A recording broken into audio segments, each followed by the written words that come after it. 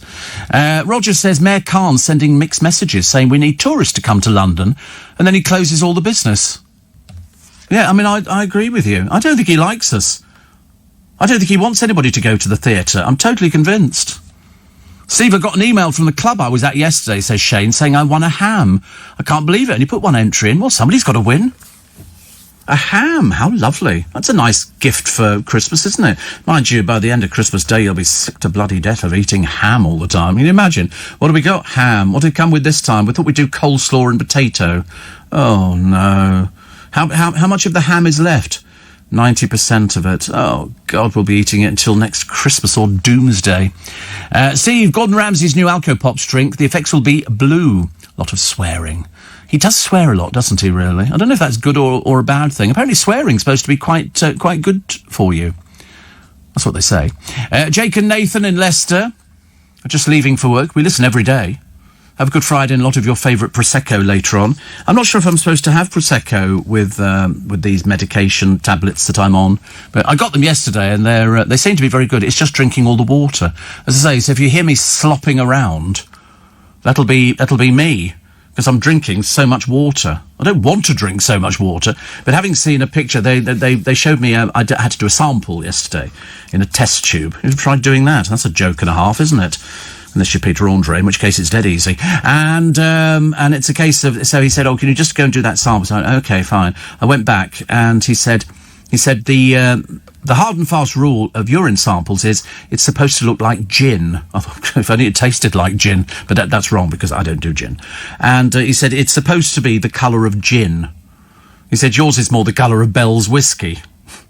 I said, well, you know, what can you do? Nicholas says, can you play the old LBC jingles for nostalgic purposes?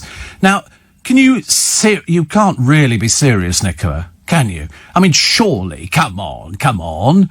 Somebody wrote those and you license them. You can't just play somebody else's music like that, not even for nostalgic purposes. Because somebody wrote that, they sat down, they were commissioned to write the jingles, and then they're licensed. And they're not licensed now. So the answer is no. But I thought you'd know that. Apparently food prices will rise by 5% in January. Oh, dear. Well, you'll hear it first on LBC. That'll be a fact, won't it? We'll be doing that big time. I forgot to tell you, the 93 miles long, 34 miles wide and heading for a nature reserve. That's the trillion-ton Megaberg. This is this huge iceberg. I mean, it really is absolutely enormous. Bradley Walsh can't wait to play Pop Larkin. That's the Darling Buds of May. I watched one of them the other day. They stand up quite well. They just look a bit sort of hazy because they were obviously filmed in a different format, and so that's why people sort of go, perhaps we actually could make a remake of the Darling Buds of May. You've got to find all the right people because it was a cast piece ensemble. Catherine Zeta-Jones and all the people. It was lovely, actually. I loved it. What else we got? We got the nail bomber plot to kill Jerry Halliwell. You can read that on the front page of the Sun this morning. And the Beckhams, planning a wine super cellar. Oh dear. If in doubt, if the business isn't going well, start drinking, dear. That's obviously the way forward.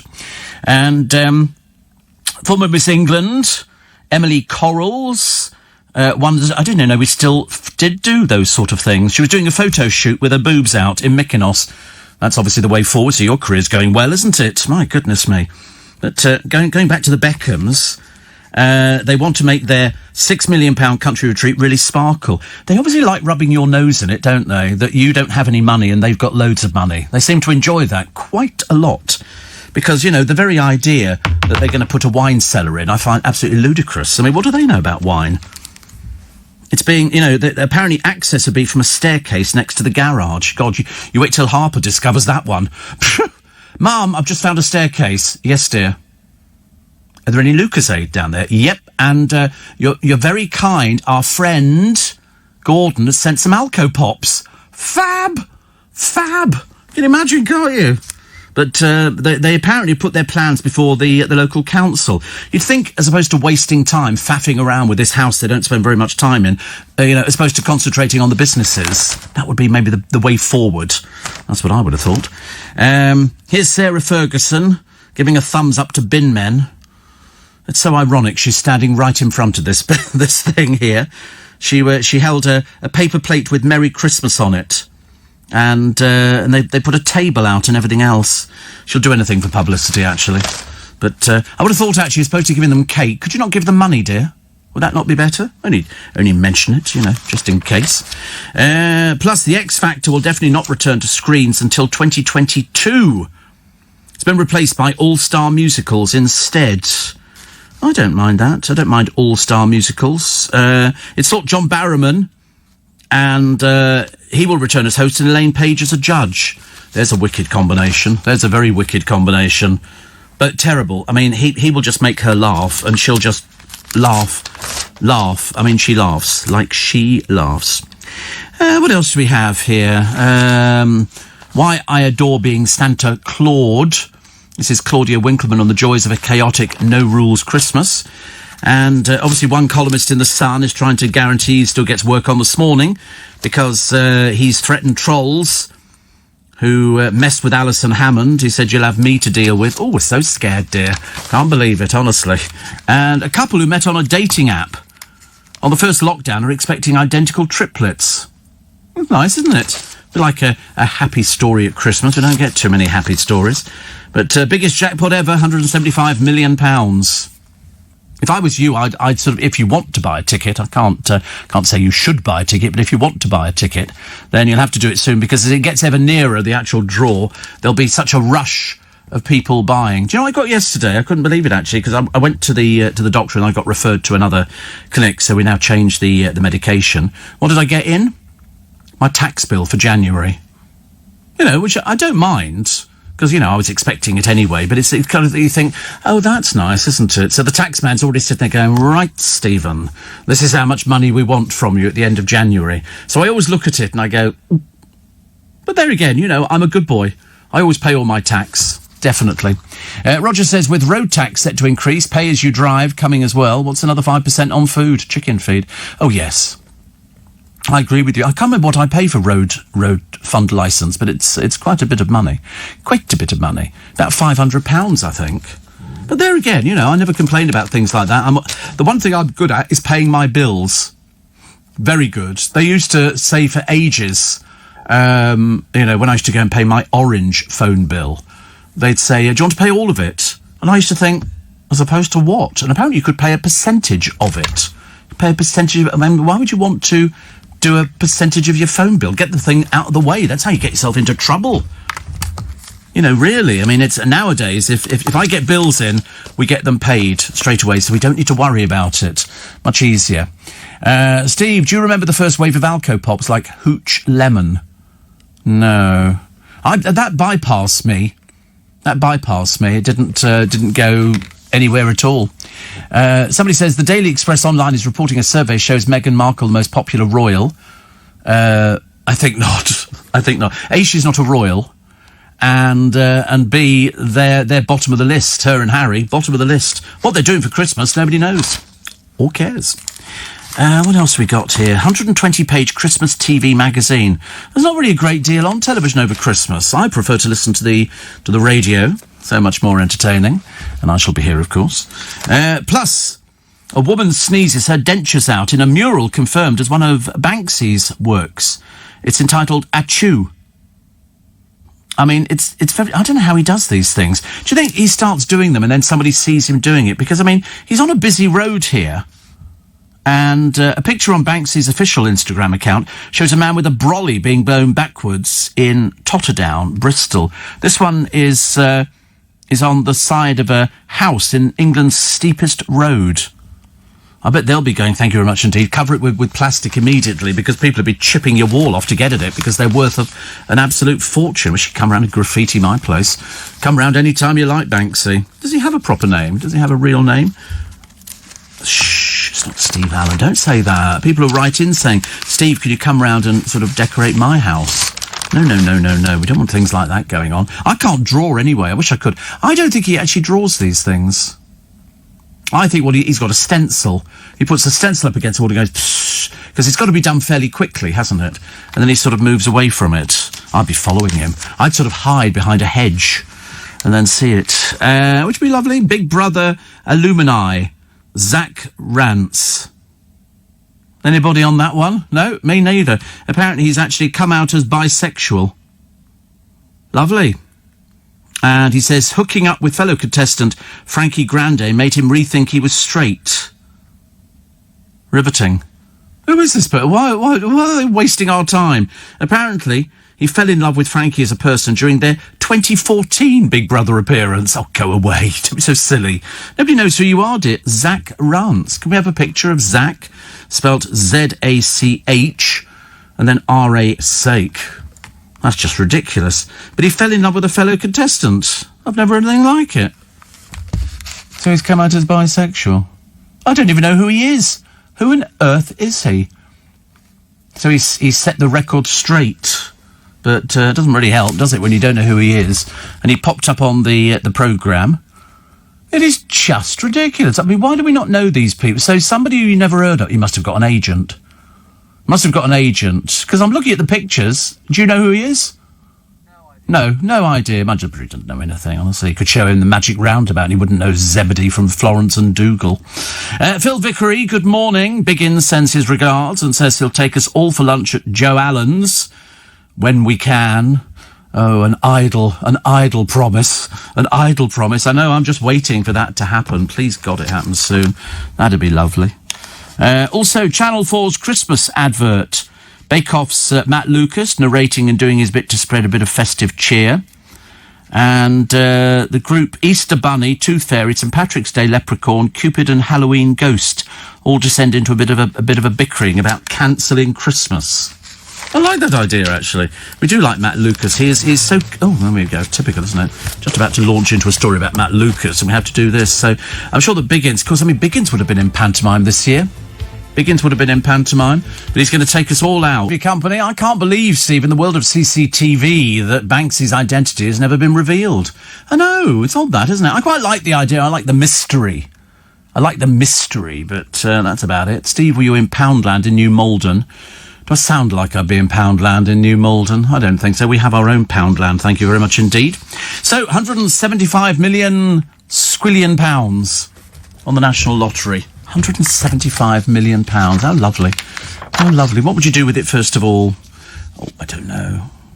I'd probably go and pay the turkey off or something like that. I don't know what you do with 175 million. It's a huge amount of money, isn't it? It's such a huge amount of money. But there you go. We'll have to wait and see. We've got a poem for you. You'll be delighted to know. We always do a poem at this time, just after the news at 5 o'clock every morning. This one couldn't be short if it tried. It's from Ada V. Hendricks, who sounds a marvellous person, probably American, I should imagine. And the poem is called May You Have. May you have the gladness of Christmas, which is hope, the spirit of Christmas, which is peace, the heart of Christmas, which is love. That's it. Not exactly the longest. He said, well, yesterday's was so long, we thought we'd do a shortened one, actually. Well, that was sort of a shortened one. I'm still not buying into the idea that Victoria and Dave have matching pyjamas with their initials on there. Do you think so? I mean, it couldn't be that naff, could it? Please not. Alan Titchmarsh says he's not going to watch The Crown. Why is he not going to watch The Crown? He said it's in due sort of, respect for Prince Charles. He says he thinks it's wrong. He thinks it's wrong. Well, I've not seen it yet. I do have the thing. I shall watch it, and then I shall get round to it, and it'll be absolutely fantastic. Absolutely fantastic. Well, I hope so, anyway. And also the new row on safety, hitting hopes that the Hammersmith Bridge will reopen. Do you know, it's costing so much. I mean, if only they'd repaired it as they were going along, would have been easier. We've also got a charming country boozer named Pub of the Year. How can you be Pub of the Year when most of them have been closed for the year? That's an odd one, isn't it? And the bookies have slashed the odds of snow on Christmas Day. Not going to happen, is it? I remember once snow on Christmas Day, so many years ago. I remember thinking, oh, that's nice. I like a bit of snow on Christmas Day, but it's not going to happen. And I thought, I suppose if I went to sort of Everest, I could probably find a bit of snow, but I'm not prepared to go that far just to see something. I'll just buy an edition of Country Life, and we'll have a look at a nice picture on the front page, which is great. Kevin Hughes talking about Barbara Windsor, and Mr. Neil. He says at peace now, bless her heart. Yes, I think that's what everybody's saying. Paul Smiths says lots of love, and loads of other people talking about Barbara. As I say, it wasn't exactly unexpected. It wasn't something that we were thinking, oh, that'll never happen, because there is no cure, and that's the problem. Even John Warrington said everybody's thinking of Scott. He said, I'm sure you'll have many a story today. At least she didn't go on and on, as some poor people do. No. I mean, as I say, wherever she is, she's holding court.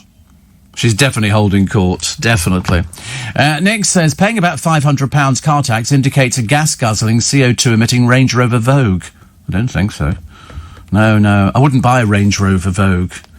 I think didn't they do one? Didn't Victoria Beckham do one which was customised?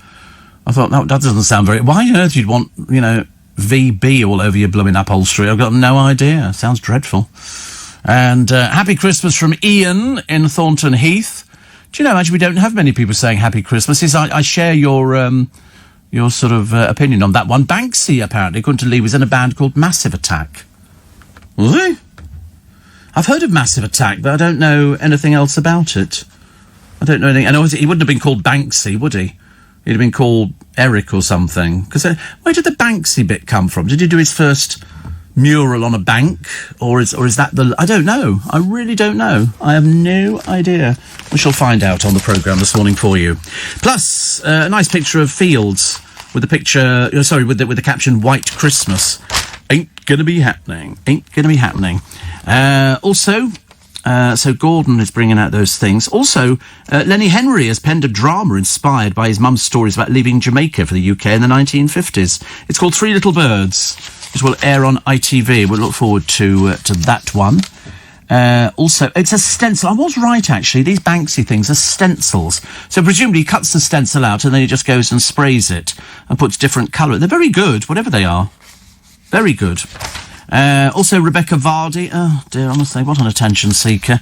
It must be awful to be that attention-seeking that you have this insatiable urge to be in the papers every single day. Christmas biscuit fairies are dodging work. Not good, is it? Apparently, jammy dodgers have fallen foul of the things. I mean, but to be honest with you, who has jammy Dodgers over Christmas?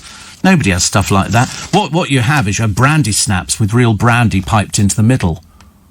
You don't go out for jammy Dodgers. I mean, they're quite nice. I like the embossed hearts and the sticky jam filling. They were first produced 60 years ago. 60 years ago, which is lovely. There was a jammy Dodger heist in 2016 when 5 men raided the factory and stole £20,000 worth of biscuits. Although there was the police never recovered the stash, there was a crumb of justice when they were caught and jailed for 11 years. Won't be doing that one again, will they, really? Celebrity fans of the biscuit include Beverly Callard. That's it, they couldn't find anybody else, just Beverly Callard. And in 2013, jammy Dodgers addict mum Tracy Foster revealed she'd lost 16 stone after ditching the snack. She used to eat 24 a day. 24 jammy Dodgers, which actually is all right, isn't it? I think. Steve, Victoria told Lorraine yesterday about the pyjama ramas. I thought it was naff, says Debbie as well. What on earth was Victoria on Lorraine for? What was she flogging? Don't tell me there's a discount sale going on. Theo says, I agree, the Crown undermines the royal family. We can't undermine it anymore. What do you mean undermines the royal family? Good Lord above. Must read the newspapers. Did you ever get to meet Ross Kemp and Steve McFadden with Barbara? No, I mean, I met Ross Kemp. I was at a dinner table with Steve McFadden and Barbara. We went to the National Television Awards. In fact, it was a whole table of EastEnders and me, which was lovely. Shane says, I'm like you, I have thousands of DVDs. I haven't bought any lately. I've been watching YouTube. Oh, it's everything on YouTube. How about snow on top of the LBC Tower? Will that count? Not really. I think we're only 8 stories high. I don't think we're likely to get any snow. It's a lovely picture of choristers in a couple of the papers today. They're posing on the roof of a cathedral. I mean, to be honest with you, it looks blooming dangerous. Blooming dangerous, but they seem to be okay. Also, outraged viewers moaned to the BBC after rugby commentator Brian Moore cracked a joke about bulimia. He's an ex-England hooker. I've never heard of him. I've never heard, but there again, I mean, I have heard of somebody called Brian Moore, but I don't think it was this particular one. It was a Brian Moore who must be very, very old by now. Plus, Elon Musk declaring his latest space mission a triumph, despite this rocket costing £162 million blowing up on landing. Doesn't sound very promising, does it? OK, we're about to, £165 million. That's a lot, isn't it? That is a lot of money. Apple jammy Dodgers are quite nice, Steve. They sound very good. They sound very good. I quite like the idea of that. But there's not much jam in a jammy Dodger, so there can't be much apple in there. And Sam says, when my son was little, he struggled with the name. And to this day, they're jammy doctors in our house. I should imagine I've met a few of those over the past few weeks. Lola Lennox. Can't be a real name, can it? Lola Lennox is in the papers today. Plus sex off the menu this Christmas for Robbie Williams, but he still plans to flash wife Ada his giblets because he's doing the turkey at Christmas. And he also might dress naked with a bow around his lower bits. Dear, honestly, the very idea of it makes me feel quite queasy, I'm afraid. But Robbie's going to be on the Jonathan Ross show, where he reveals his plans to rent a gallery space in Berlin next year and DJ to relive feelings. This time without the drugs. He did it last time with the drugs, now he's doing it without the drugs. I always worry about Robbie Williams. You sometimes think maybe he is just a boy from Stoke-on-Trent. There's not really a lot going on in his world, but it doesn't matter. Oh, it's a nice story for you, Shane. Over there in Australia, these are kangaroos recovering in style. They've been rescued, okay, from the Australian bushfires. The marsupials who suffered terrible burns must wear glasses for protection. So they sit there, they're wearing glasses now. These, they look very cool, like the old school pilots that are about to take flight. Yeah, but what do they think? Ask the kangaroos. What do you think about that one, mate? You know, can you see anything? I can't see anything. I can't see anything. Look at this. Oh, I found some wine for the Beckham's wine cellar. This is, it's wine in Asda, $7.97 a bottle. That's vintage, isn't it, I would imagine? And another one. What they're doing, all these they've started doing these things that are a bit naughty. They put down how much it is in Aldi, in this particular case, in this particular advert. So the Aldi price for this particular one, and I think I don't know what it is, but it's £12.49 in Aldi.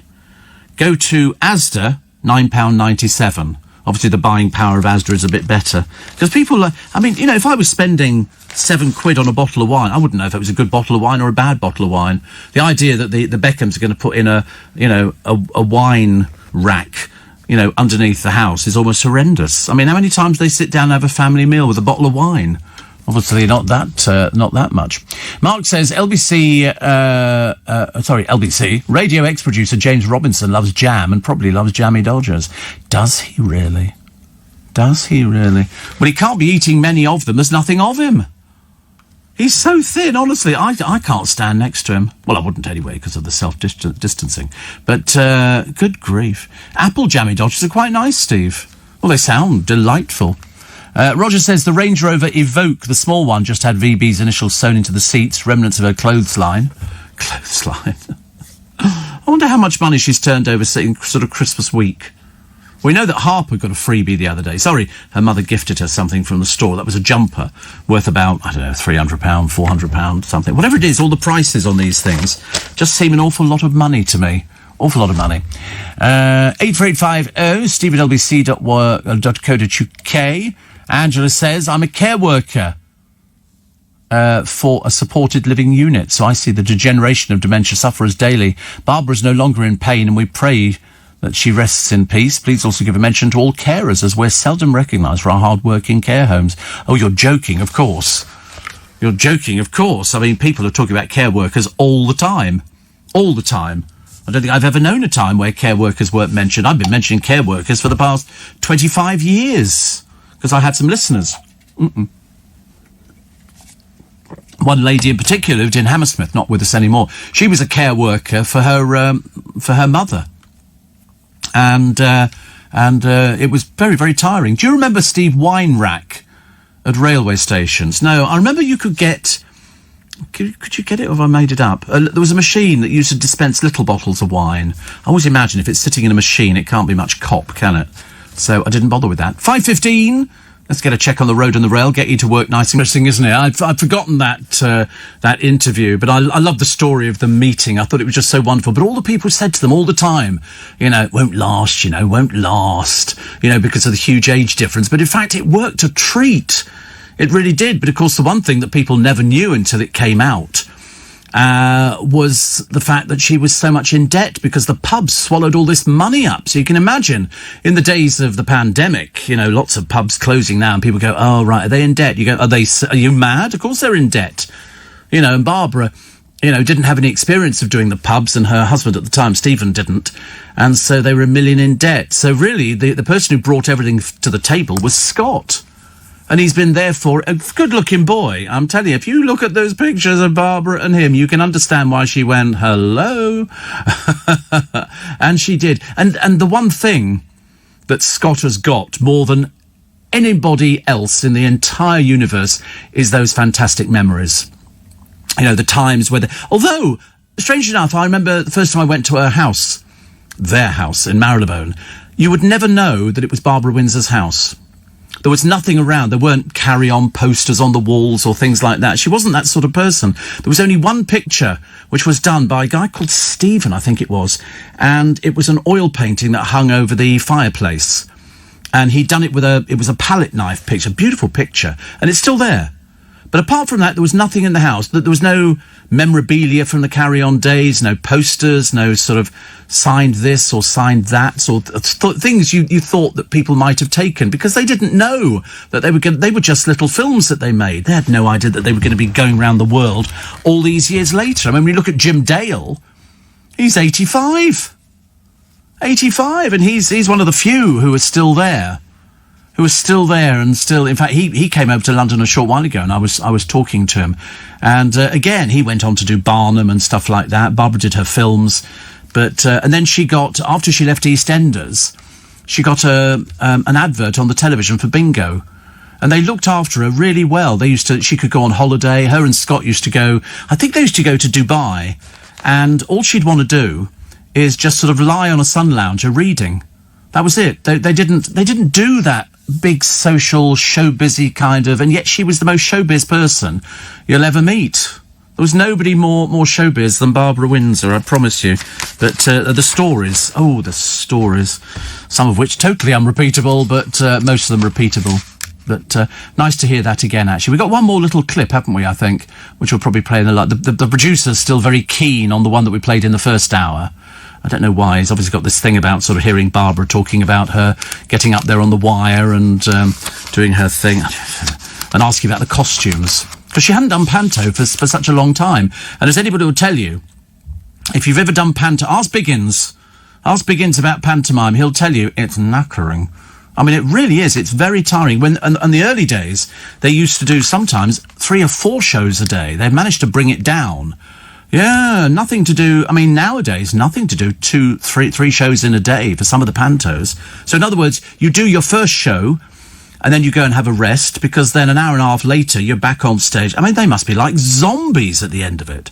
It got so bad for Danny LaRue when he was at the Wimbledon Theatre doing pantomime one year, and because he was old, his dressing room was upstairs. They had to bring it downstairs and put it at the side of the stage so he could change, because it was just so tiring. And you ask people, you know, what's it like doing panto? And they'll go, it's really tiring.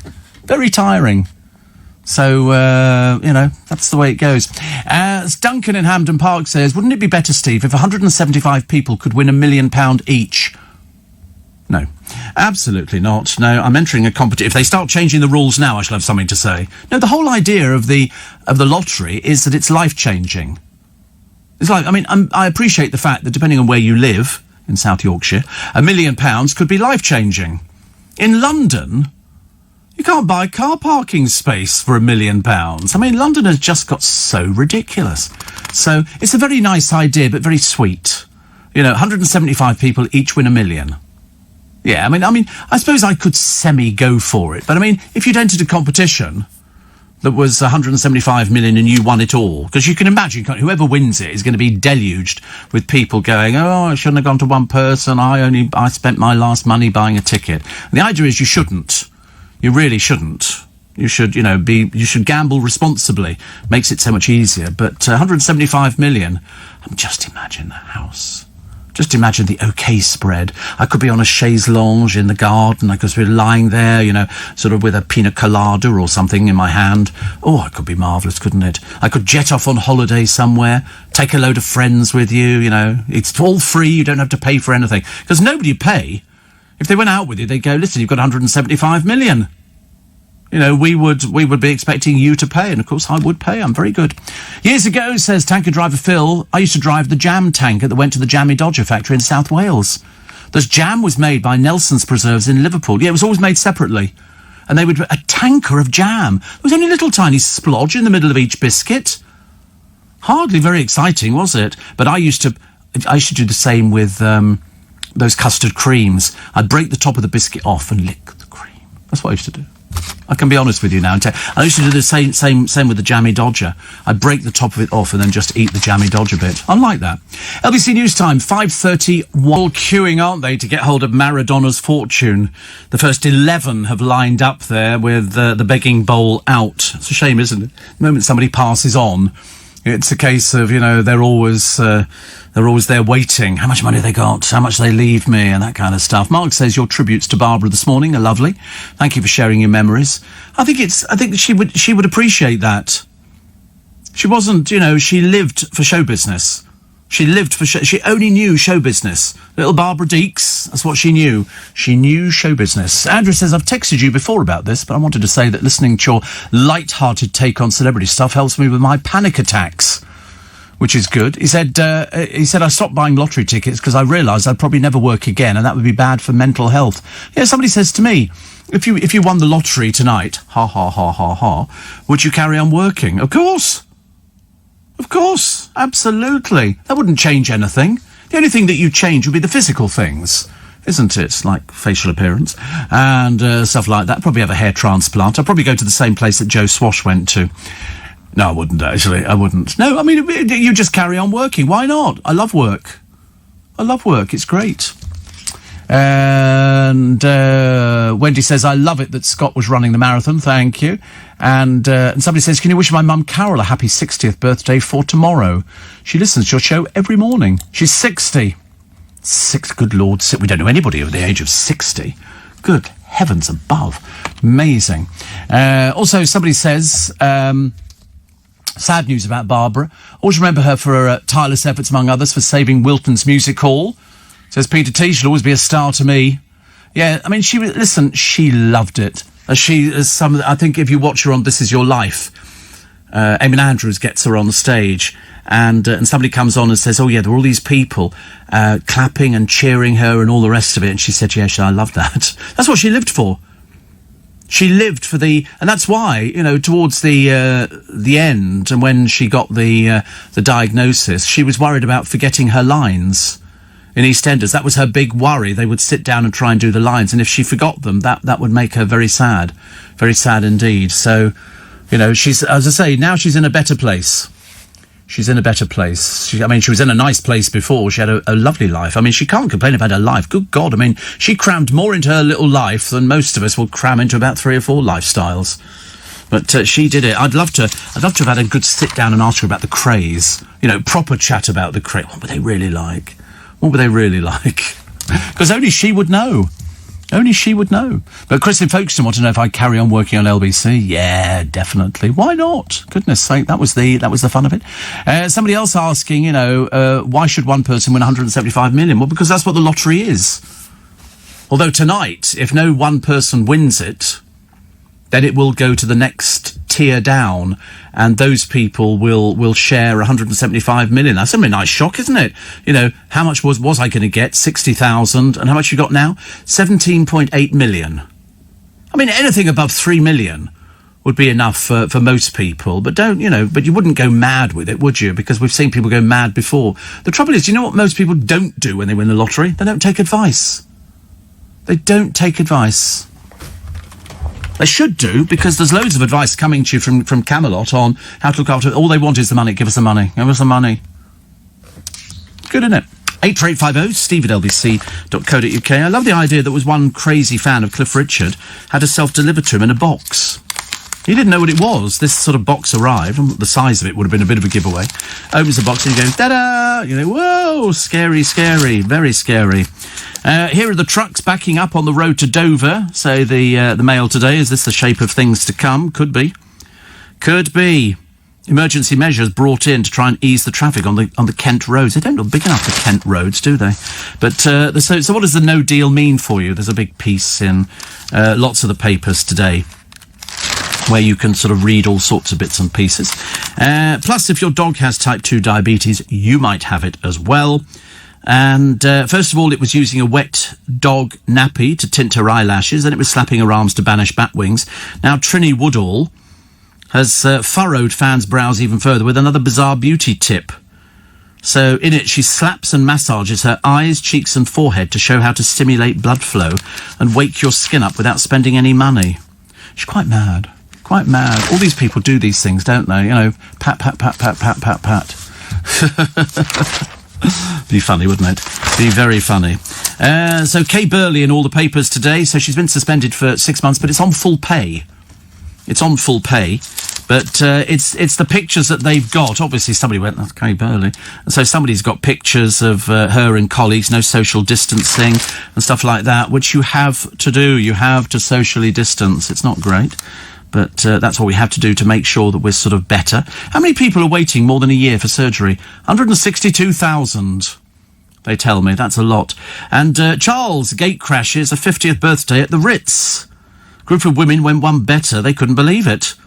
Prince Charles turned out, the Duke of Cornwall visited the hotel. Tea House staff have been coping with the pandemic. Because they use the Ritz a lot, actually. The Queen's eaten at the Ritz on numerous occasions. As he left, staff presented Charles with a Christmas pudding.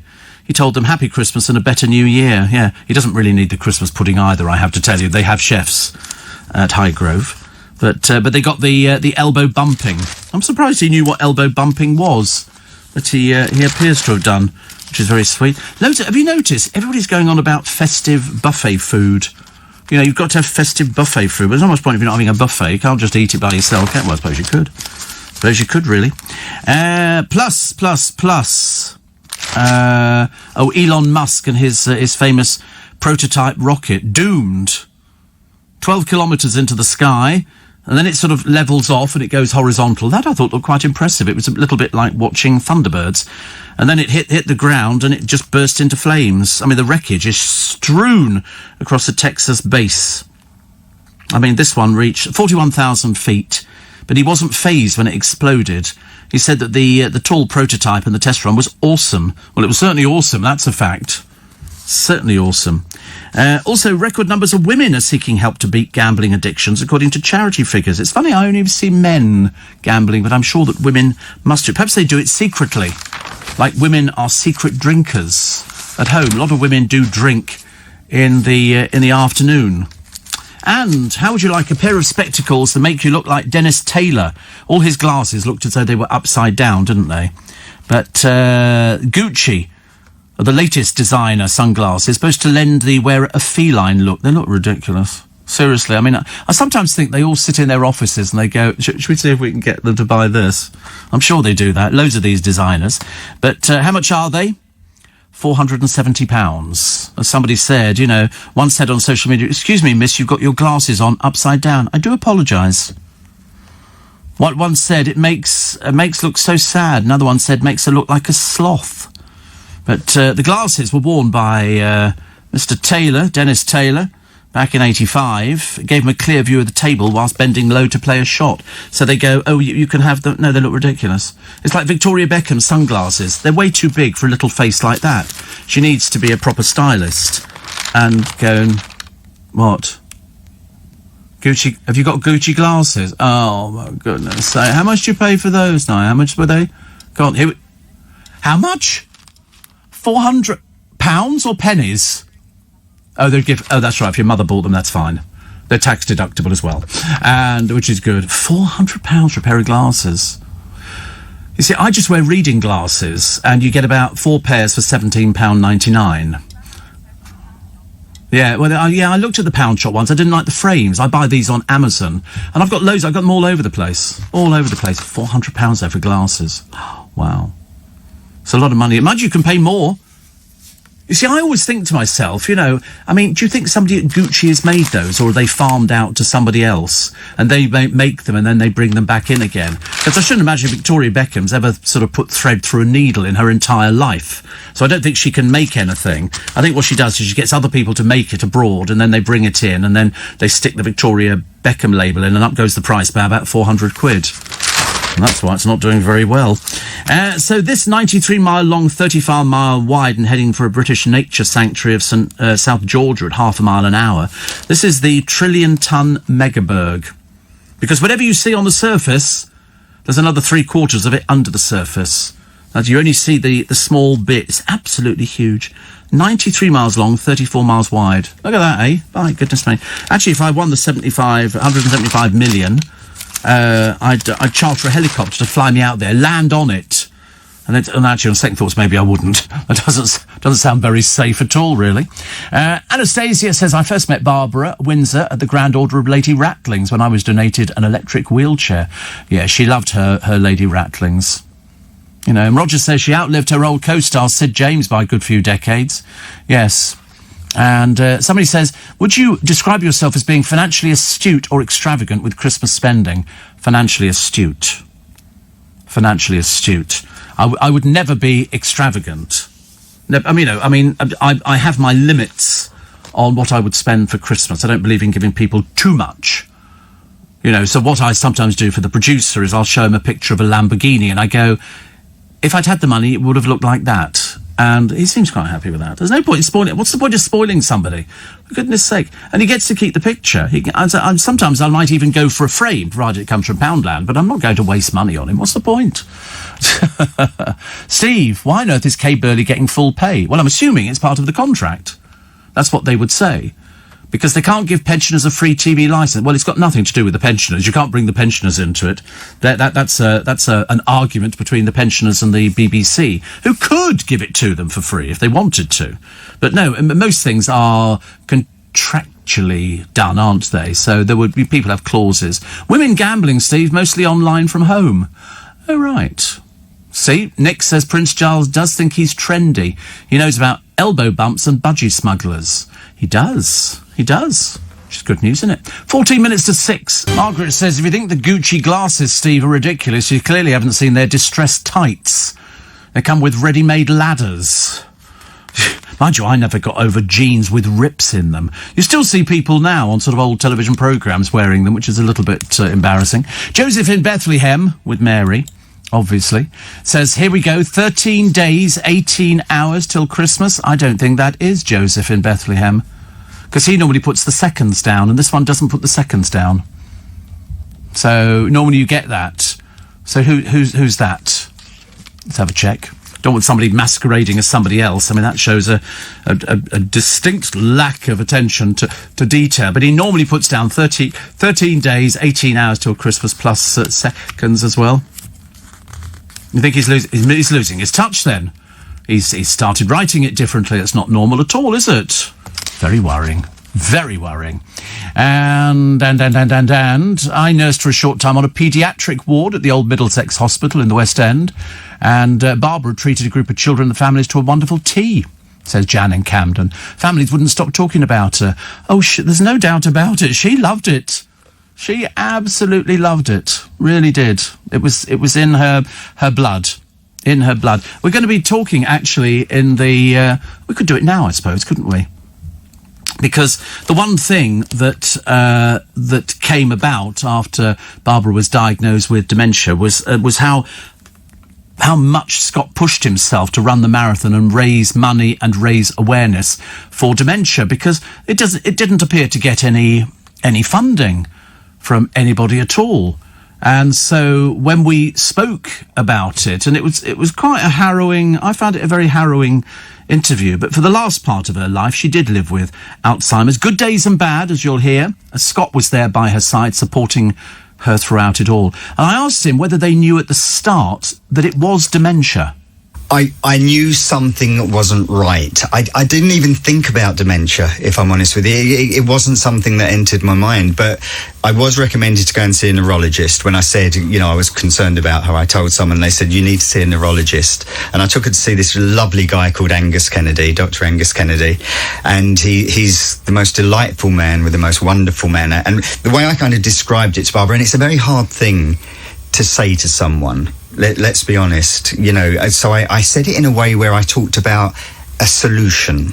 I said, what I think it is, I said, I think you've most likely overused that brain of yours all through your life with all these lines and everything else. I said, if it's getting a bit tired, maybe they can give you something which will be like a booster and refresh it. Sneaky. Yeah, well, she came as a very, willing patient. Yes. And I think, it is hard, and you don't want to be insulting to someone. You don't want to take away their dignity or imply you're getting old or anything like that. But she did come. It took about 18 months from the time we first saw him till the actual diagnosis. And they do lots of different tests. They send people round. They do cognitive tests where you do like puzzles. They tell you stories that you have to repeat back at different times through the couple of hours that they're there, and they see what part of the brain is working or not. I mean, they said very quickly, yes, there's definitely a problem. They did a scan. They did a brain scan, and he said, yes, there is an area where there looks like there could be a problem.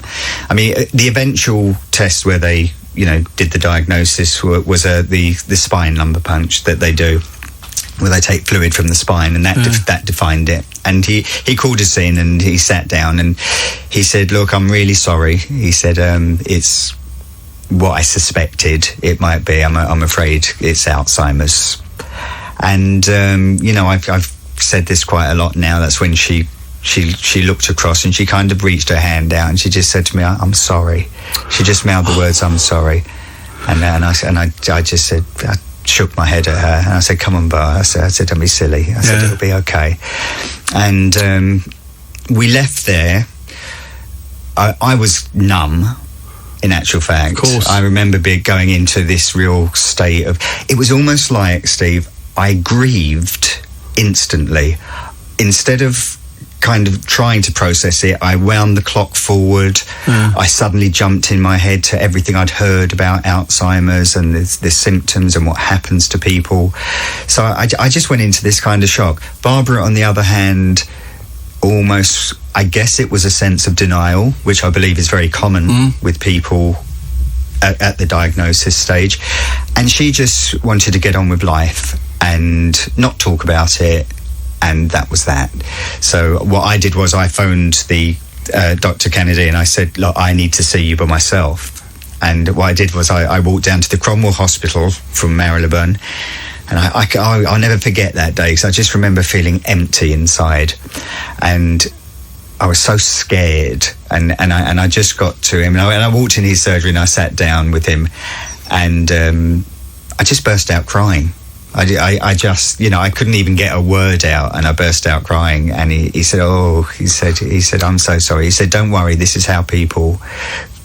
It's a very natural reaction for the family. Not for us, though. Not for us. No. Why us? Why us? Yes. Yeah, no, that's exactly it. And I just said to him, look, what are we talking here? How long? And he explained so much of it to me. And I found that not only I didn't know hardly anything about dementia, most people don't, unless it's affected their lives. And when it does affect your life, things change dramatically for the person living with it, for you as the partner, or whether it's a parent you're looking after, or a brother or a sister, whatever. Life is going to change. There's no doubt about that. And it's very different with every single case, apparently. Everyone has a different time scale, so there's nothing they can say, we believe in 2 years' time you'll be facing this or that. Some people it might not happen for 6 or 8 years. Some people may never experience certain symptoms of dementia. I think the very frightening thing about it is, there's 850,000 people living with it in the UK that we know of at the moment. That's the ones we know of. That's the ones we know of. Apparently, every 3 minutes, someone will develop the symptoms of dementia. So sad, that interview. It really was. And he was just absolutely a tower of strength. And I said from that moment on, nobody will realise what he's gone through. She, of course, in her way, was doing the, let's just carry on, let's forget about it, perhaps it'll work its way out the system, which, of course, it doesn't. But he raised awareness, he raised money, he got loads of coverage on the television, on the radio, and he'll be feeling quite empty this morning. And so your thoughts on Barbara will help him. I think he always knew, and he's always known, actually, that she was loved by everybody, and so that when that moment came, when we had to announce the fact that Barbara had passed away, I think everybody felt that outpouring of love for Scott and for what he went through. And so many other people go through it as well. So many other people go through it, and they never get the coverage. They never get the coverage on the radio, the television, and the newspapers and everything else. But it'll be tomorrow that the papers will be full of Barbara's death. Not today, of course, because the paper's printed by that time, and it occurred afterwards. Joseph says, sorry, Mary had a rough night, so my attention to detail failed. Exactly. We're so used to having the amount of seconds that we've got left before we hit the big day. The big day. John says, I'm a charge nurse in mental health, and whilst Barbara's death is sad, people could learn from the dignified way you've been this morning. Not lamenting her passing, but celebrating. Absolutely. But as I said at the beginning of the programme, loads of people have got stories about Bar. Loads of people have got stories about Bar, and she was Little Miss Dynamite. I knew it was going to happen at some point. Everybody knew. There's nothing you could do about a disease like Alzheimer's. It just takes over and it changes people's lives, and you've got to be as positive as you can. A friend of mine, his dad died of it, and they found it very frustrating. But in the case of Barbara, you wait till you see the coverage tomorrow you're going to get in the newspapers. It's going to be the front page of most of them, I would guarantee it now. Jason in Milton Keynes says, very sorry to hear about the news about Dame Barbara. An absolute legend. I think so. I think legend would be a very good description. Company, it's Steve Allen's Early Breakfast on LBC till 7 this Friday morning. I love this one. This is an old one. My wife was going through her wardrobe, Steve, the other day, and said, look at this. It still fits me after 25 years. And I said, yes, dear, it's a scarf. That's good, isn't it? Simple. Also, for many years, Barbara lived in the same block of flats as Catherine's grandparents. Today, Catherine and Michael are getting married. So wish them mazel tov from the Benjamins, the Berries, and especially from Pandora, #1 cat. Ooh. But it's interesting, isn't it, to hear back about where Barbara used to live. I'm looking at this picture here. I'm quite frightened by it. It's a picture of 16 choristers up on the Cambridgeshire Fens, and they're 100 feet up in the air. They got them out onto the roof. It's sloping, the roof. They got them all to stand there, and they got a bit closer to heaven than maybe they anticipated. Never didn't like it. It looks highly dangerous. I mean, supposing they slipped off. Obviously, the roof must be a little bit safer, mustn't it, really? I suppose they must be. But anyway, here they all are. They're distancing merrily on high, which is lovely. Hopes that one of Britain's most famous bridges could reopen in doubt last night amid a furious war of words over safety. This is Hammersmith Bridge, which is a bit of a problem here. It leads the Roads Minister, Baroness Veer, to indicate the West London Bridge could reopen to pedestrians and cyclists in the new year. I mean, if they'd looked after this thing properly, it would be absolutely fine. But it's going to cost a small fortune. In fact, it would be cheaper to rebuild the thing again. We'll get the people back who built it first time round. It normally carries 16,000 people and 22,000 vehicles a day. I've been over it a few times. It's, whether it's okay, but you can't even go underneath it at the moment. River traffic has been banned from going underneath. And so next year's boat race has got to be relocated from the Thames for only the second time in its history. If only they'd looked after these things properly first time round, we'd all be a little bit better, wouldn't we? But they tend to sort of put them on the back burner, which is not so good. Happy birthday today to Rita Moreno, the actress, dancer and singer from Puerto Rico, starred in Singing in the Rain and The King. They say she's best known for playing Anita in West Side Story. You see, I thought Rita Moreno was best playing in The Ritz, but that's just me. She's 89 today. 89, which is amazing. She also got Best Supporting Actress in 1962. And also Ben Shepherd, host Tipping Point, you know, the one that we get so much mileage out of because they seem to find some incredibly dim people. He once beat Daniel Craig and Orlando Bloom in a poll of Englishmen whom women most want to bed. I mean, that's outrageous, honestly. He's 46 today, by the way, so happy birthday to Ben Shepherd for 46. Also, Liz Smith. She made a name, really, in Vicar of Dibley. She was Nana in the royal family. She died 2016. She died a few years ago, actually. But I was only watching her the other day. I thought she was absolutely wonderful. Absolutely wonderful. Nigella Lawson is used to causing a stir with her unlikely recipes from banana skin curry to licorice cheesecake. And she's got a pink-painted mews house in central London, which has a whisk on top of her tree inside, as opposed to the customary angel or star. It just fits. Imagine that, a whisk on top. I mean, you'd only know if you went in the house. You'd go, oh, I know whose house this is. You wouldn't know really at all, would you? And also, Jenny Seagrove reunited with Martin Shaw in Love Letters on the West End stage, has a radical solution to the plague of ringing mobile phones in theatre. She says, I think mobile phones should be taken away from audiences because no matter how many times you ask, please turn your phone off, they don't. You're doing a really tender scene in a play when ring, ring, and you're like, oh, come on, guys, it breaks everything. It's so distracting. The trouble is people are like that, aren't they? I mean, to be honest with you, I think people should be oiked out of the seats. You, come here. Come here. You know, out you go. I remember, actually, there was an actor who was on stage once. I won't tell you who it is. And he all of a sudden the curtains closed.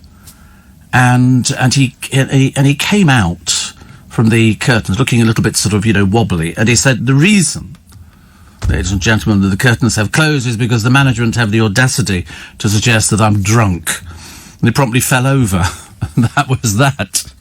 Mind you, they also had lovely things where they were doing a pantomime once, and they didn't have enough people in the audience to do the thing. So when they were doing he's behind you, no, he's not. He's like, there were only two people in the audience.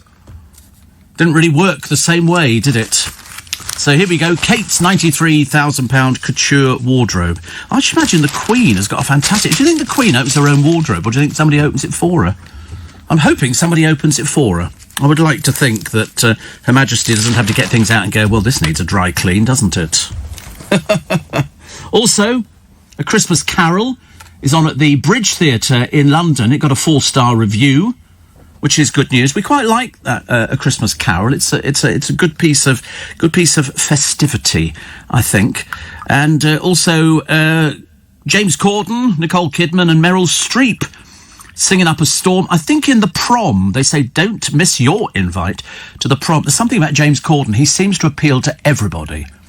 He really does. He's absolutely a talent and a half. He's played the National. He did History Boys. He's done loads and loads of things, and he seems to be quite wonderful. And he's got a hit show in America, but because Ellen DeGeneres has tested positive for coronavirus, they've shelved her show at the moment, which is not so good, is it? Although, to be honest with you, I thought she was being fairly good, so I don't know where she's picked it up. She must have bumped into somebody on the team who had the coronavirus.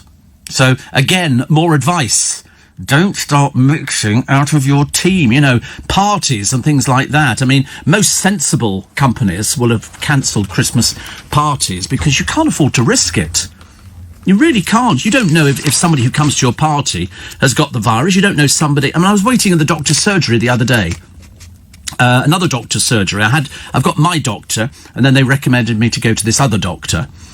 And everybody came in and they're wearing masks. It says on the bit of paper, please wear a mask. It's a doctor's surgery. And then this woman walks in. They ask you before you actually are allowed in the door, do you know anybody who's got coronavirus? Have you had a cold recently? Have you travelled abroad? Blah, blah, blah. And of course I answer no to all of these things because I haven't. And I go in there and I'm sitting there with my mask. And then this young girl comes in and she's not wearing a mask. And I'm thinking, are you thick? And as she goes through to go and see the nurse, she says, oh, I'm sorry, I've lost my mask. I thought, what, you've only got the one? What a dimbo. What a dimbo. Put a mask on. Not for your... I couldn't care about you. It's the rest of us I care about. George Benson's touring. And Chris de Burgh driving home for Christmas, which is nice. One of my favourites there. One of my favourites. And Tina's got a birthday today. She converted me to your show, and now I'm an addict as well. She's been listening over 30 years. It's not true. It can't be possible. And Steve says, Conrad, waking up to hear parts of the interview with Dame Barbara's husband, Scott, tears rolling down. I remember the Carry On films later on EastEnders. What a wonderful lady. Yes. And she'll be sorting them out in heaven. I've no doubt in my mind whatsoever. And Steve, Barbara is one of the nicest, fun-loving ladies and was a wonderful president of the Lady Rattling's charity, which is the Cup of Kindness. Sometimes, if she'd made a public appearance somewhere, she would donate her fee to our charity. She was diagnosed in 2014 with dementia, but continued to support the charity by doing a reading at our charity Christmas Carol concert at St Paul's in Covent Garden. And always kind and giving, even donating to a young girl she'd befriended in the church. Very supportive. And she got me involved in a radio programme about all the clubs. Sadly missed. Yes, I mean, I agree with you. Not something that we weren't expecting, but it's always a shock, isn't it, when it happens? But, really, just... She was Barbara. That's all I could tell you. She was just Barbara. And she was fun-loving. Definitely fun-loving. She lived life to the full. I mean, really lived to the full. Driving Home for Christmas apparently was Chris Rea, not Chris de Burgh. Didn't he do so? Oh, didn't he? What was Chris de Burgh's Christmas hit? He must have everybody's had a Christmas hit. Good God, even the producers had a Christmas hit. Nobody ever heard it, of course. It didn't see the light of day. But that's right, A Spaceman Came Travelling. I can't remember how it went, but I remember the title, A Spaceman Came Travelling. It's got lots of videos. Sung by Chris de Burgh, first appeared on the second studio album, Spanish Train and Other Stories, and it's become a popular Christmas song. Released, though, in 1976. Of course, the producer wouldn't have heard of it. No idea at all, I'm afraid, honestly. Anything sort of prior to 1990s, never heard of. It's pointless having a conversation with him and our AP today. I mean, seriously, the one with the glasses, the Gucci glasses, mother bought. Motherboard. Thank God for mothers. That's what I say. Thank God for mothers. Thank God for mothers. I think Barbara would have been a good mum. I think she'd have had children who all would have been in show business. Marcus Berkman is reviewing Christmas books, actually. Isn't that funny? Marcus Berkman used to feature on my programme years and years ago, and I always remember going out getting horribly drunk with Marcus Berkman on a couple of occasions. He was fantastic. He was fantastic. And so he's reviewed all these different books here, you know, because if you want to buy somebody something for Christmas, a book is always quite appreciated, which is lovely. Also, what have they got here? Oh, the rich like to dress up and have parties, like Conrad Black and Barbara Emile. And a top piece of advice from Ginny Cooper: put down your duster. In other words, put your feet up. Put your feet up. Do nothing over Christmas. Listen, if you don't have family coming round and you don't need to cook Christmas lunch, you're just doing it for yourself and maybe one other person, just literally lock the door, put the oven on, put some nibbles in there, and just sit down and just be bone idle. Just be bone idle. I think that's the thing. That would be the Steve Allen advice to getting you through Christmas. Nobody wants to be stressed out. Steve. Oh, I know this. Prince Charles has a flunky who puts the toothpaste on his toothbrush each morning. Yes. Yeah. They have somebody who would do it. Somebody would run the bath. I think they have the whatever they call them, like you have the maid of the kitchen maid of this and blah, blah, blah, blah, blah. In Charles's case, they have somebody who runs his bath for him. He's obviously not got the ability to turn a tap on, which is, what do you imagine if you actually had somebody going, your bath is run? I find it very difficult to go and get in it straight away. I'd sort of go, OK, well, don't worry. Oh, it's gone cold now. You'll have to run it again. If I won £175 million, can you imagine? I think what I'd like is... I tell you what I'd like. I would like... with £175 million tonight, I would like sort of somebody who looks after all your bits and pieces. Like, you've got to put the car in. I've arranged for the car to go in for a service. These are the Christmas cards you need to sign. They're all stamped and everything else. You just sign them, you know, lots of love, you know, towel to that person, you know, VCR recorder to somebody else, and so it goes on. And that'd be quite nice. Somebody will, and also, by the way, I've just cooked you lunch, and it's in the kitchen, and it's all calorie conscious and all the rest of it. And there's a glass of Prosecco there for you. That'd be the person that gets my vote. Papers are full of holidays. Holidays. They want you to book. You're booking now for July 2022. It's obviously nothing next year. You're booking for the year after. Because somebody says, I quite like your idea of sort of doing nothing over Christmas.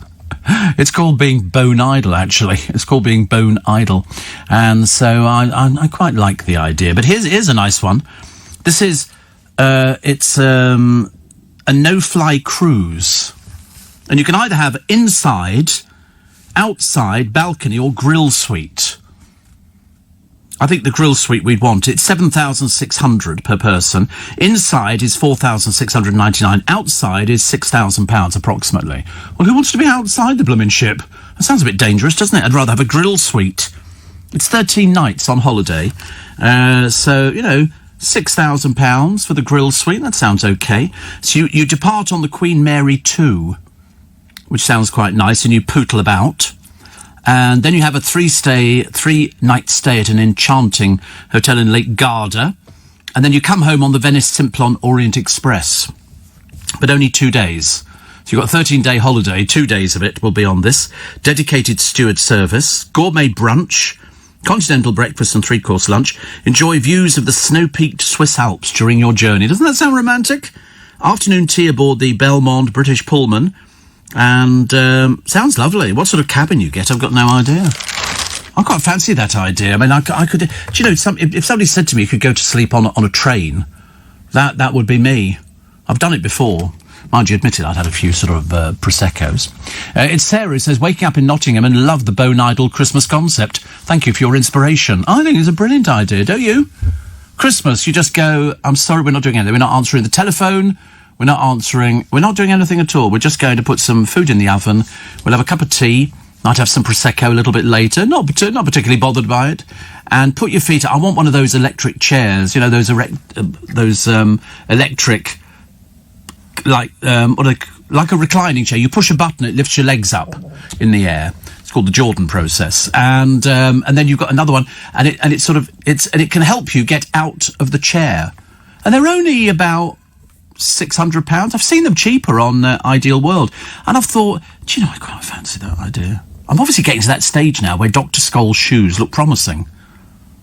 You know, in anything where you sort of go, oh, that looks nice. They had a thing the other day, and it was something for keeping your tootsies warm in, and it was like a muff, but it was connected up to the mains. So you had a heated muff. Have you ever had such a thing in your life? And you literally, you pop your feet, and your feet stay all warm and toasty. Admittedly, you have to remember that if you fall asleep and then stand up afterwards, you're going to fall straight over, crash into the television or something. Steve, how are you feeling today? Always good. Always good. Well, I mean, not felt brilliant health-wise, but an awful lot better today. I'm just drinking all this water. That's what the doctor said. Drink water, or drink anything. Peter says, Barbara's passing made my headlines in my Sun newspaper. Really? I bet perhaps yours are printed a little bit later down there, because they print differently for different parts of the country. Steve, you need a cross between a butler and a housekeeper. Sounds perfectly normal, says Monica, who usually has a cook when skippering. You see, I think the idea of having somebody looking at the social thing would be the best thing, wouldn't it? Somebody who can do all your social stuff and go, right, you know, you've got this party to go to, the car will collect you, take you there, and I bought the present that you're going to give them. It's a candle, okay, and it's gift wrapped. You just need to sign it. Lots of love, Steve. Okay, thank you, that's done. Here it is in the bag. You just take that. So it's like being Princess Margaret. Well, not quite like being Princess Margaret, because she used to go to a place, and if she was doing an appearance, they would give her in the car a little packet of cards with the people she was meeting on it, which is a good idea, because otherwise you'd never know, would you, who you were meeting? You know, the first person stands in front of you. I should imagine the Queen probably thinks exactly the same. Who are all these people? And the answer is there are all these people waiting to meet you. Joseph says, you know, last night I ate an entire cauliflower. Big mistake. I like cauliflower. I think it's good for you, isn't it? I think it's, well, I'm hoping it's good, actually. And another one with your electric chair. How about an electric bed? Oh, I've seen those. I'm not sure if I could sort of cope with things like that going on in the middle, especially if you lean on the control. Can you imagine all of a sudden things starts moving left, right, and sort of Teddy disappears from the other side? Oh, no, we don't want anything like that. Thank you very much indeed. But I quite like the idea of having the chair. The chair looked quite comfy, although I know what would happen. I'd spend all my time blooming sleeping. I would literally just move the legs up, and that'd be it. I would disappear. So, nice idea with the electric chair, Anastasia, but the electric bed might have to be something that we might have to think about, I think. Steve, condolences to you and to Scott. Well, to Scott, really. I know what he's going through, says Lola, because my dear father passed away this year from the same cruel illness. It is awful, isn't it? But all we can say is she passed peacefully, and as they say, you know, she'll be at peace now, so she doesn't need to worry about anything. Everything's sorted out for her. Everything's sorted out. But she will be organising them in heaven. She'll be saying, right, I've got a few scores to settle. Get out my heaven. Get out my pearly gates. Other stories in the paper. Supplies hit by chaos at the ports. Matt Hancock warns Britain to stay on guard. Oh, I think we are staying on guard. God knows. We appear to be. Surge in the toll of stowaways to beat Brexit. I think we need to sort of sort out some... We don't have great relationships with France, do we? Tricia said Jeeves would be perfect. Yes, I agree with you, actually. And nifty at 50, Kylie Minogue. Why do they say 50 now? Why can't they say nifty at 80? Why do they say nifty at 50? Doesn't seem to me to be very old. But perhaps I'm just sort of one of the... because I've kind of passed it. Very depressing, isn't it? Very depressing. On a Friday as well. Also, Alan Titchmarsh says the Crown's portrayal is unfair of Prince Charles. He said they're playing with people's lives. That's the trouble, though, and I love Alan Titchmarsh, as you know. I mean, I'm a huge fan. Couldn't be a bigger fan. I think he's one of the most natural presenters that we've ever had on the television. Also, Jeremy Vine, unhappy about a recent, much publicised celebrity intervention at his expense. He was bitterly writing in The Spectator, "The cycle lane in Kensington kept me safe mornings and evenings, but the council seemed to have panicked after a complaint from Nigel Havers, and they've taken it out. I've never cycled through... once I cycled through London. Once I cycled through London. Never again, thank you very much indeed. Also, for those of you worried about piling on the pounds this Christmas, and you will be worrying about it, you know why? There'll be some naff old celebrity from Love Island who's never eaten anything, barring a carrot stick in her entire life, will be flogging some naff workout DVD. Oh, look, I was this fat. As long as it's not got Scarlett Moffat's name on it, you should be fairly safe. That was the one who sort of, they went, oh, bring out a thing for Christmas, and so she did, and she went from this size, ginormous, to tiny. What happens? Piled it all back on again. Now the size, she's enormous. She's absolutely enormous. So be very careful. Do not go for celebrity workouts. Unless it's Davina McCall, because she's been doing them for such a long time, she knows what she's talking about. But the traditional favourites such as turkey, potatoes, sprouts, nuts and even wine are full of vitamins, starch, fibre and heart-friendly fats. So, our favourite meals are full, contrary to what people say, of health benefits. Depends what you eat, though, doesn't it? I don't think anybody does we don't do any deep frying over Christmas, do we, as far as I know? Oh, and who's the most kissed girl in the world? Somebody says you've done this before. I've never done it before. I'd never even heard of her. Her name is... Well, I won't tell you her name. That would give it away. But she is the most kissed girl in the entire world. I would like to imagine how many people have kissed her. 500 million? To be honest with you, if you'd said to me, and there was a headline on the paper, the most kissed girl in the world, I've gone, Love Island. But not in this particular case, no. This one's... District says, I think the butler played by Sir John Gielgud in the film Arthur with Dudley Moore would be ideal for you. Yes. I like the idea that you wake up in the morning, somebody brings you a cup of tea. I like that idea. Oh, it's called a partner, isn't it? And they sort of go, oh, do you want a cup of tea? And they bring the cup of tea, and then it sort of sits there, because by that time you've found the warm bit of the bed that they've vacated. And once they've actually moved out of the bed, you go, oh, this is nice. I might do that this afternoon, actually. I might have a little sleep. Oh, I lost my bet with myself. I bought some KFC the other day. It was delicious. I sat there literally in front of the television. This was after I'd been to the doctors. I was having a bit of a day. And I thought, very exciting, very exciting. Steve went for afternoon tea yesterday. Very well organised. It was a present from my son, says Viv. And went to the perfume department afterwards and lashed the tester of your Creed. Love it. Smelt gorgeous all the way home. Barbara the legend. Yes, I think that there's without a shadow of a doubt in my mind. So, who is this girl? Excuse me, known as the most kissed girl in the world. Her name is... She doesn't have a name. And I tell you why she doesn't have a name. In the late 19th century, her body was pulled from the River Seine in Paris.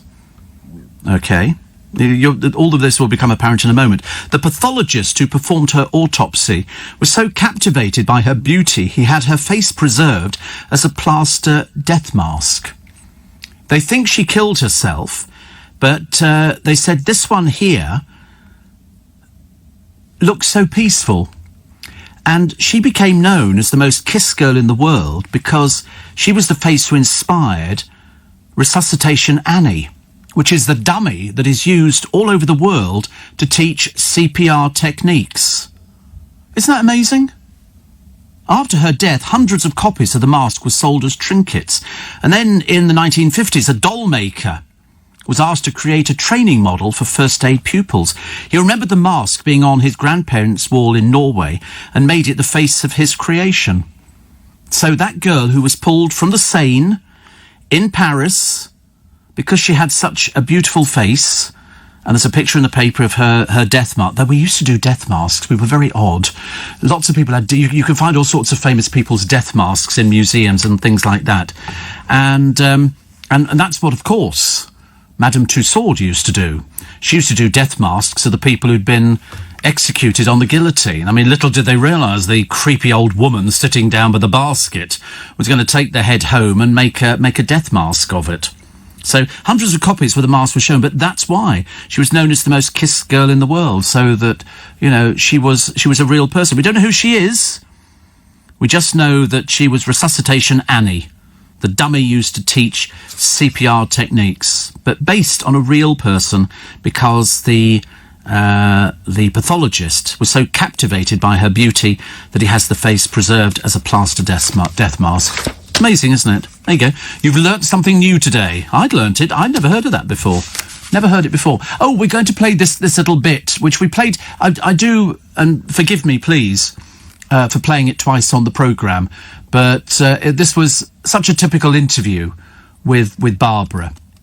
She loved doing her interviews, and I went down in 2010 to the Piccadilly Theatre. One of the big theatre pantomime production companies had assembled all of their big stars. There were loads of people there, all in one theatre, and the journalists were brought in, and you could interview people. So, of course, I had to grab Barbara. And in those days, she was, and I think she'll always be, whether she wanted it or not, the Queen of Camp.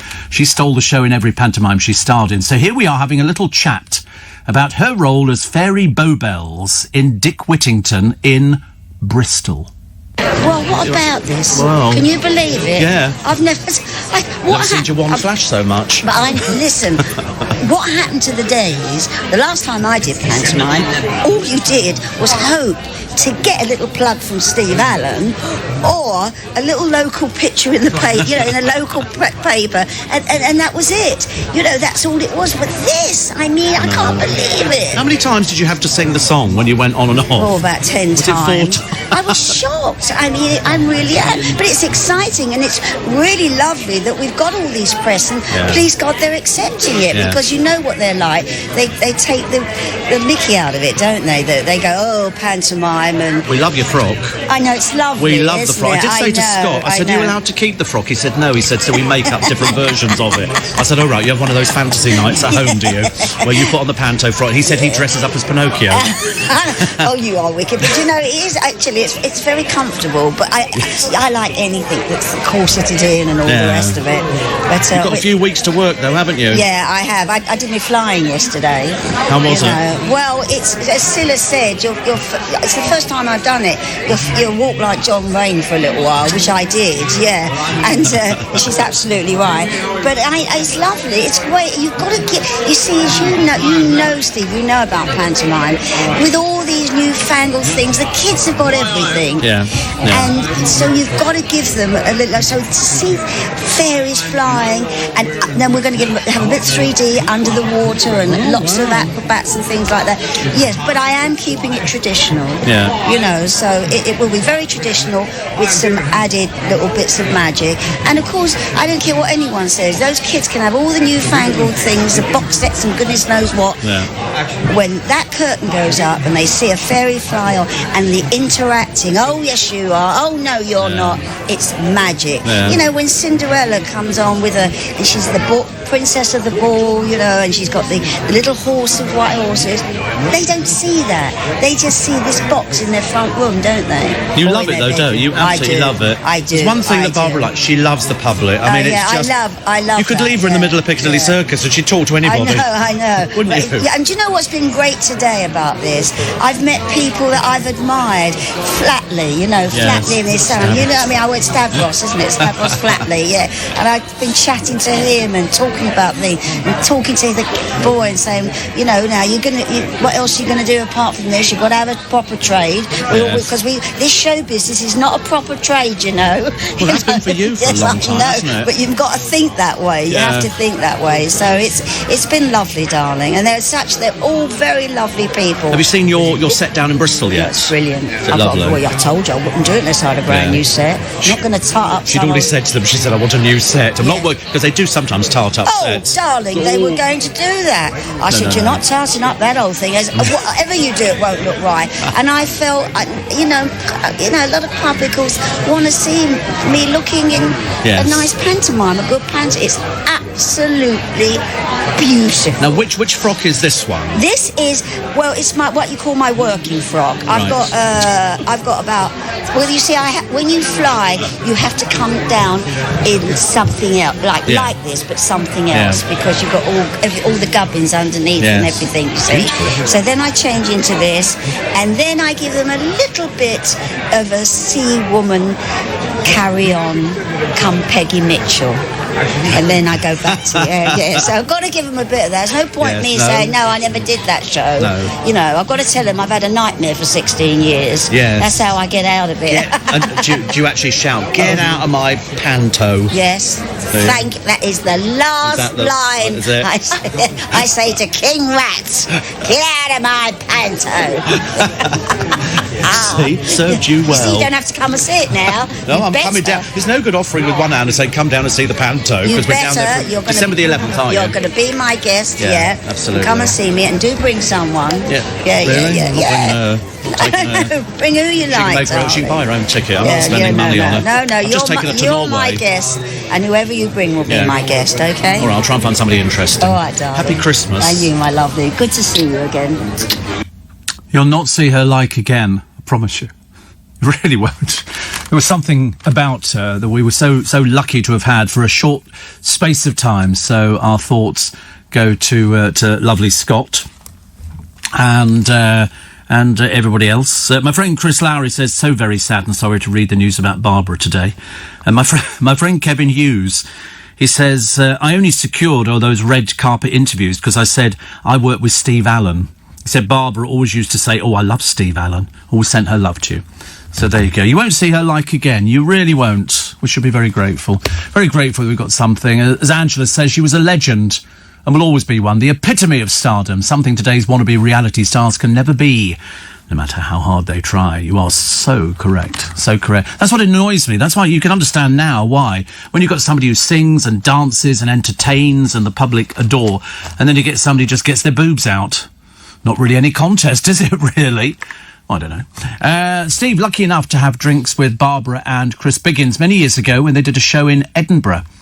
I was part of the orchestra. I walked around the indoor swimming pool with Barbara where they were staying. She was simply delightful. She never stopped talking. I think the only time she stopped talking was when she was asleep. That was about my job. I'm a bit the same, actually. A little bit the same. More of your texts and emails. And it's unfair. Will Guyett says electric chair. That'll be for the mother-in-law. I'll have the recliner. Honestly, this is building into something terrible, honestly. Christmas could be a nightmare in the Guyett household. You know, might be somebody new buried in the garden. Unlike in, what was that program? Was it Brookside, where somebody was buried under the patio? Do you know I miss Brookside? I thought it was really good, actually. Really, really good. So quickly, what does no deal mean for you? Will the grocery bills really soar? Could food run out? What about your holidays as Brexit talks run into the sand? There's a cut out and keep guide. It's not the most scintillating of reads, I'm afraid. They say, can I take my pet to Europe? Because many people do. It says yes, but it could involve more bureaucracy than it's worth. Mobile phones. You know, the EU ban on roaming charges will end if we leave without a trade deal. However, new UK rules will prevent mobile phone companies charging more than £45 for data. I remember the very first time I took my mobile phone away on holiday, and I went to America, and somebody said, oh, wait till you turn the phone on, Steve, it's great. Because the server that I ended up with was called Movie Star. And I remember being quite excited by the fact, without realising, I'd forgotten to actually tell the company that I was going to be in America. So the charges were astronomical. Unless you sort something out beforehand, you could be caught with your pants around your ankles. Steve, I think I shall take you up on your bone idle Christmas day, says Conrad, whilst adding drinks, Queen's Speech, lots of food, and then many carry-on films. Well, do you know, you can get the whole set of carry-on films on Amazon, all of them, including all the extras, for about £23. Seriously. I mean, Barbara didn't make very much money out of those at all. It was practically nothing, I'm afraid. But well worth watching. Well worth watching. If you need a bit of... Because the producer, can you believe I'm working with somebody who's never seen a carry-on film? Not a clue. But mind you, this is the boy who's he's into sort of strange, bizarre things that nobody else would be involved with. Like his eyes lit up when I mentioned a bed that moved and stuff. Oh, you know, he'd be the sort of person who'd have a waterbed. You know. Steve says, I got my wife an artificial leg for Christmas. It's not her main present. It's a stocking filler. Oh, that is honestly. You wait till we get these dreadful jokes in over the festive season that have come out of the Christmas crackers. Bumped into Dame Barbara Steve once on Marylebone High Street with her husband Scott. I told her how my family adored her growing up, watching all the Carry On films. In fact, we also went to see them all on stage. She was so gracious, took my hand in hers and said how cold they were. Such a part of my childhood. She always had little hands. There's a joke. Little hands. Barbara had little hands. I always remember those. Seriously, she was a little person, but they were so ideal together. And you're going to be reading all sorts of things in the papers tomorrow about her. Loads of the good and the greats. We'll be talking about, how fab she was and things. You know, just oh God, you could write a book about Barbara Windsor. Wait a minute, somebody did write a book about Barbara Windsor. Quite a few. Steve, Captain the Groovy Gang. And the original Spikers group, Barbara was a one-off. Yes, I wouldn't disagree with you at all, Tom. She was a one-off. As I said before, you won't see her like again. I was trying to think. I knew a lovely lady as well from the CAA, Club for Acts and Artists. Used to be the Concert Artists Association. She was called Pamela Cundell. And she was the most showbiz person I'd ever seen in my entire life. She played Robbie Box's mother in Big Deal. She was also the love interest of Jones the Butcher in Dad's Army. And she would pick up the phone. She would leave me messages on my phone home going, Steve, darling, it's Pammy. She was so showbiz. I don't think I know anybody who's showbiz apart from Barbara. And she'd been in this building quite a few times. Karen in Ware says, what a lucky lady she was to have had Scott. Yes, I think they absolutely deserved each other. I absolutely think they deserved each other. They were the annulment. Sorry, not the annulment. They were the sort of the antithesis of a perfect marriage. They complemented each other beautifully. Epitome. Sorry, what did I say? Antithesis. I know, I must go back to that thesaurus. It was given to me by James O'Brien. I'm so excited. He'll probably use some words from it today.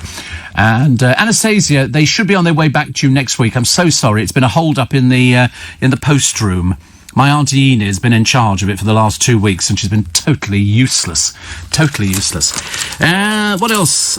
Business, Halma Manufacturing. What about Northern Ireland? Criminals. Will we be able to catch criminals who flee to the EU?